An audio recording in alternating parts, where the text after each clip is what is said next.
Bueno, muy bien, seguimos en CNN Radio Rosario. Abríamos el programa diciendo, ¿y las vacunas?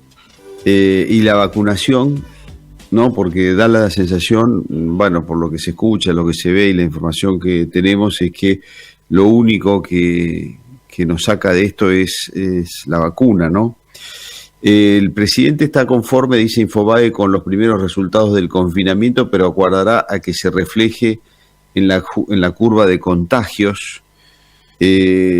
Claro, el presidente está conforme porque mientras no haya o la vacunación, aún teniendo las pocas vacunas que tenemos, vaya más o menos lento, lo único que aparentemente puede proteger un poco es el meterse adentro. Siempre lo hemos dicho aquí en el programa, desde siempre, es la responsabilidad de cada uno también en mantenerse a distancia, en usar el barbijo. Bueno, vamos a hablar ahora con alguien que sabe, es el doctor Oscar Botazo, que es inmunólogo, es investigador del Instituto de Inmunología Clínica y Experimental de Rosario, fue nombrado como miembro de la Academia Nacional de Medicina. ¿Cómo le va, doctor Botazo? Buen día, Marcelo Fernández, mucho gusto. Muy buenos días, Marcelo. Buen lunes. Buen lunes. Gracias por atendernos, inclusive hoy un día feriado, además. Oscar, estábamos viendo que entre la información que manejábamos en la mesa de trabajo hoy, se habla de que el mayor incremento de muertes por COVID se ha dado en adultos de 45 a 59 años. Uno está tentado a pensar de que tiene que ver con que los mayores de esa edad mayormente se han vacunado, pero nos gustaría que usted nos cuente un poco si eso es correcto, ese pensamiento es correcto o es parcialmente correcto. Yo creo que es parcialmente correcto. A nivel poblacional, vincular a una sola situación no es fácil, pero sí debe haber algo de esa historia. Le cuento, cuando usted ante una enfermedad infecciosa dice, bueno, la enfermedad impacta más a determinado sector poblacional, hay una variable que tiene que tener en cuenta, que es que todos están expuestos igualmente.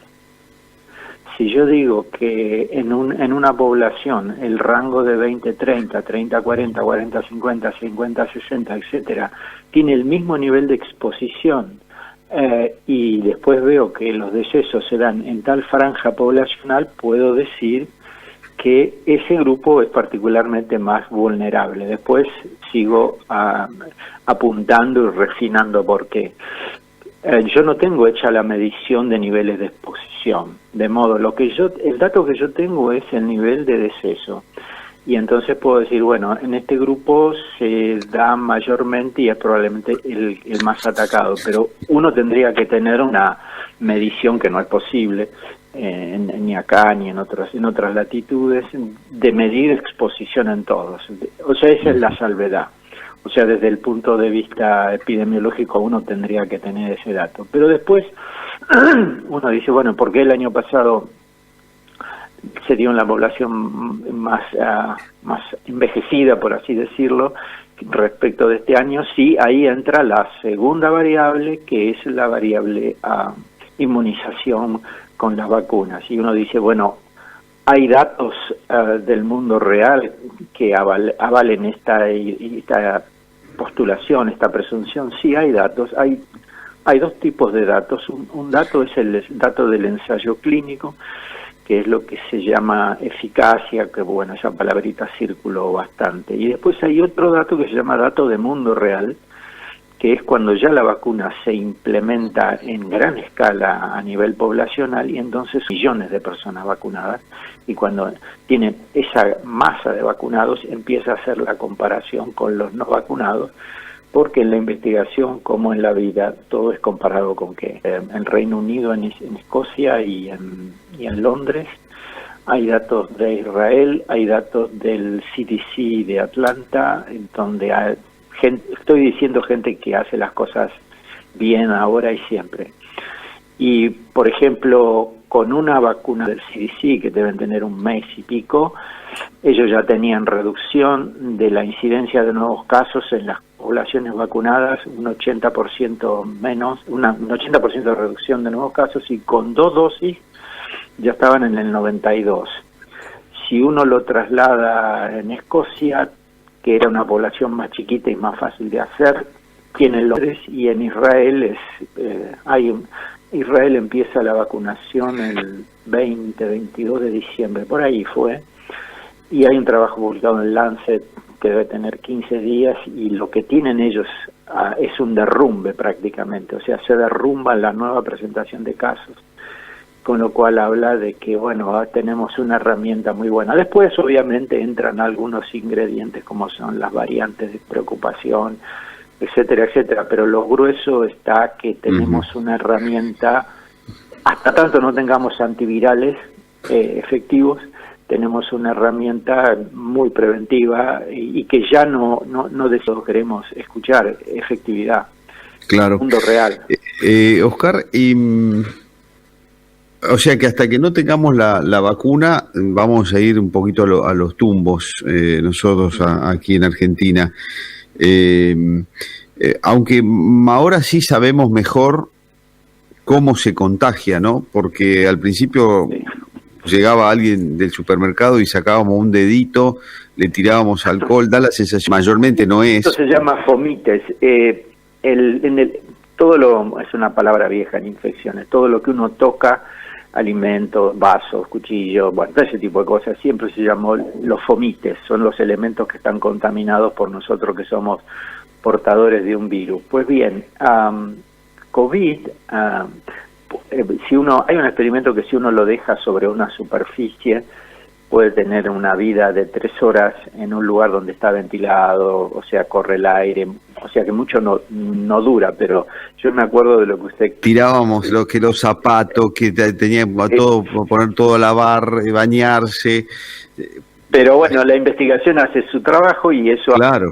que está descartado, pero está menos. Pero lo que sí está, hay un trabajo realmente publicado hace un poquito en una revista Nature Communication, cualquier cosa, esto hay que citarlo, y está hecho en ferrets, que son hurones, que son modelos de infección naturales, que uno tiene que armar un artilugio ahí.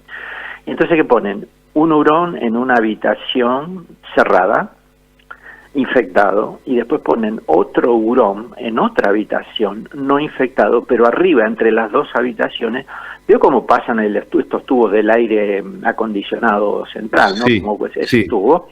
Entonces dejan un tubo que lo comunique las dos habitaciones, y los hurones de la habitación a donde están se terminan infectando. Ajá. O sea que ese experimento, para todas estas cosas que circulan en estos días, es imposible de rebatir de que el virus no puede circular y que si yo no me protejo, me voy a infectar. Claro, por eso. Está claro que cada uno sabe ahora mejor cómo se tiene que proteger.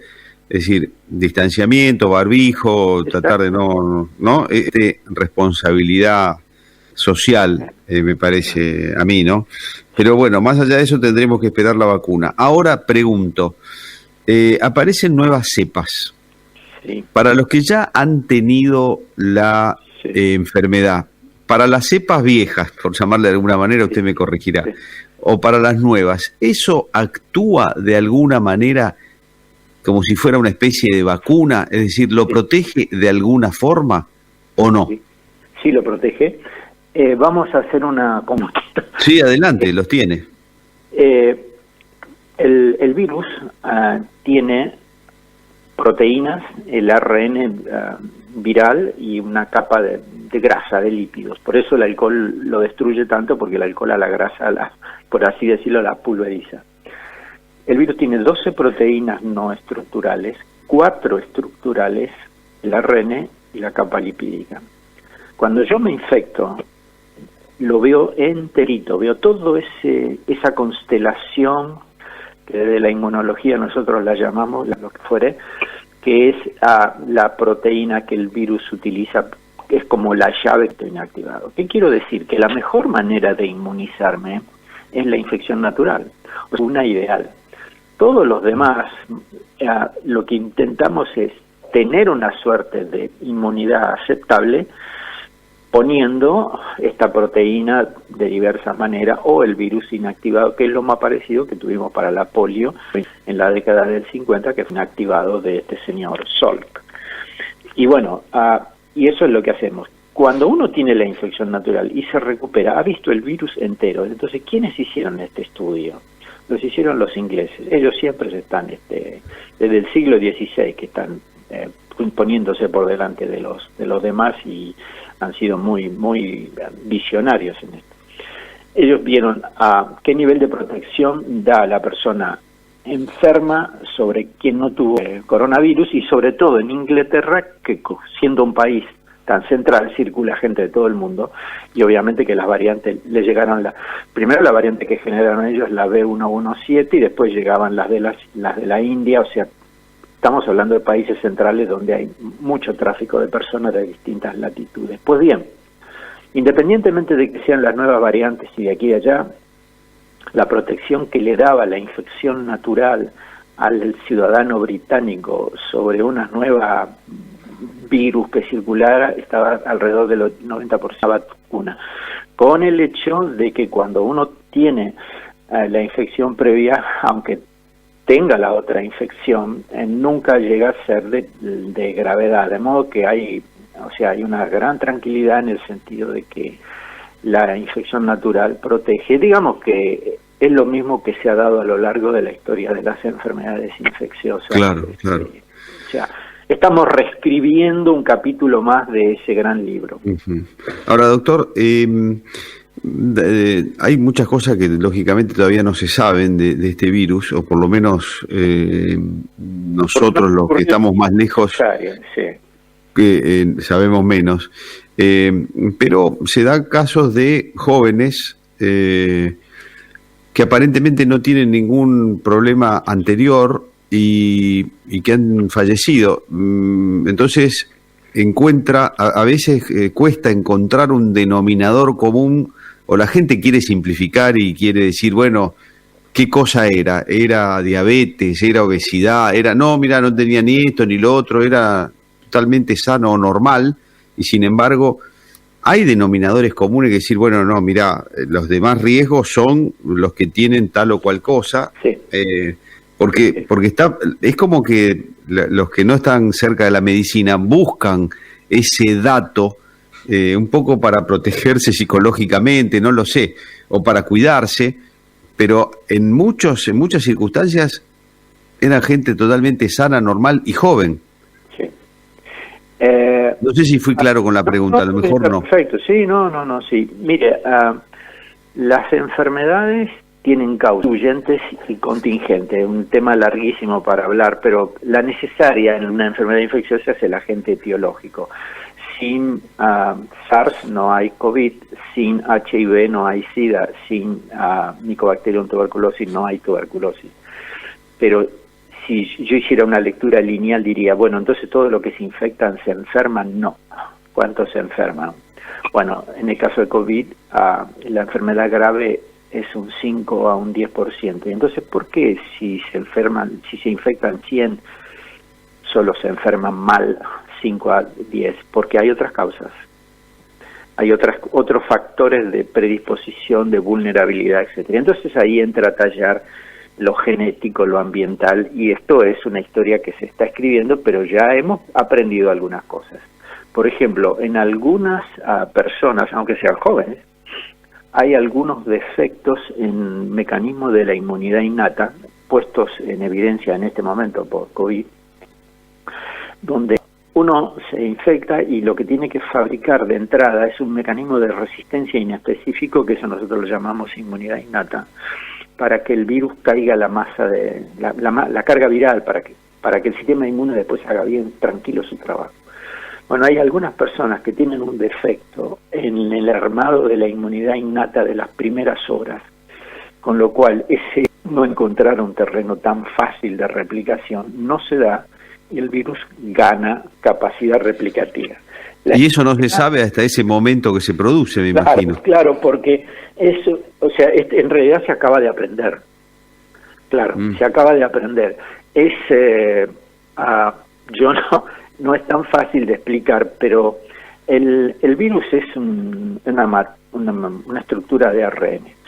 Cuando el virus infecta la célula, se tiene que pegar a la célula, se tiene que fusionar con la membrana celular para poder entrar, se desnuda, por así decirlo, y ahí tiene su ARN que tiene que copiarse por una enzima y producir sus copias virales. En ese momento el ARN es visto, y como ese ARN es extraño, nuestras células, al ver ese ARN extraño, tienen que activar un mecanismo que termina produciendo una molécula en nuestras células que se llaman interferones, que la palabra quiere decir que interfieren, para bloquear la replicación viral.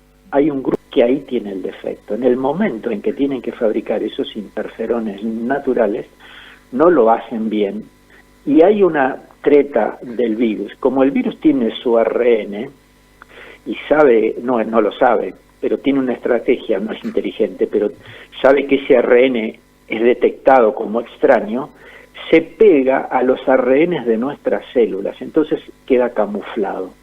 Y al estar camuflado, la célula no lo advierte, cree que es el ARN de ella y no hace nada. O sea, o porque fracasa la producción de interferones, hace un camuflado, él gana 3 o 4 días críticos, porque la inmunidad adaptativa aparece recién más o menos a los 7 días. Entonces hay un periodo ventana donde él lo aprovecha muy bien. Felizmente, son muy pocas personas, pero eso crea todo este cuadro de angustia y esta cosa, pero ¿cómo si era tan joven, si no era hipertenso, si no era diabético? Bueno, hay un pequeño defecto de la inmunidad natural, donde esto, y que nadie lo sabe, porque a menos que uno tendría que extraer sus células y hacer un estudio de mis propias células enfrentadas al virus, lo cual tampoco sería del todo concluyente, pero estas cosas han ocurrido. Pero yo quiero que, para que la gente tenga idea, que el peor virus que nosotros hemos tenido que capear ha sido el HIV. El HIV en la población expuesta naturalmente, tenemos tratamiento por suerte, pero si no lo hubiéramos tenido, el HIV podía llegar a matar en el término de 2 a 3 años en lugares donde no hubo droga ni tratamiento ni nada de eso, pudo llegar a matar hasta el 80% de la población. O sea, si no había barreras de transmisión por las relaciones sexuales o la compartición de material por la drogadicción, etcétera. Quiere decir que ese hubiese sido un virus que hubiera creado un fenomenal problema, supongamos que hubiese aparecido 100 años atrás, donde la medicina no tenía ninguna de las herramientas de hoy. Bueno, este virus, coronavirus, de desarrollo de la enfermedad de 2 a 3 años y quizás más, y esto todo pasa en 15 días, este es un virus muy agudo, con lo cual ese poder de transmisibilidad, esa gran contagiosidad, esa gran demanda de asistencia médica en los centros puede llegar a saturar el sistema. Ese es el problema de coronavirus. Si coronavirus hubiera hecho este trabajito a lo largo del tiempo, la cosa se cronifica y no reviste esta jerarquía que tiene, porque todo pasa muy rápido. Incluso usted puede encontrar un super diseminador, que eso ya está totalmente descrito, donde una persona, está descrito en la gente que ensayaba en los coros, en una habitación cerrada, un día fresco como hoy, estamos cantando, impostamos la voz, hablamos fuerte, gritamos, el do tiene que salir con todo. Y bueno, hay un estudio hecho en el estado de Seattle, en el estado de Washington, que en un ensayo de un coro había una persona que era súper diseminadora, no lo sabía obviamente, y en una sesión de coro de ensayo de 1 hora contagia a 20 personas. Sí. Y bueno, esas cosas existen, y de ahí, ¿y cuál es la manera para que yo tengo que hacer para no contagiar? Pues tengo que cuidarme con el bendito barbijo quirúrgico, y si es un lugar que estamos todos a puerta cerrada, es probable que tenga el barbijo quirúrgico y me ponga un buen un amplio tapabocas, con lo cual le voy a arruinar más del 90% de la transmisibilidad que quiera tener este bendito coronavirus. Claro. Doctor, nos encantaría quedarnos más tiempo conversando porque es interesantísimo lo que nos ha dicho, pero nos quedamos sin tiempo y lo que vamos a hacer es, si no le parece mal, lo vamos a volver a molestar en el futuro favor. Inmediato para seguir preguntándole. Bueno, un gusto. Le agradezco mucho, ha sido muy amable, buen día. Muy buen día. Adiós, hasta luego. Hemos conversado con el doctor Oscar Botazo, que es inmunólogo. Fue nombrado como miembro por la Academia Nacional de Medicina, es referente nacional en materia científica y es investigador del Instituto de Inmunología Clínica y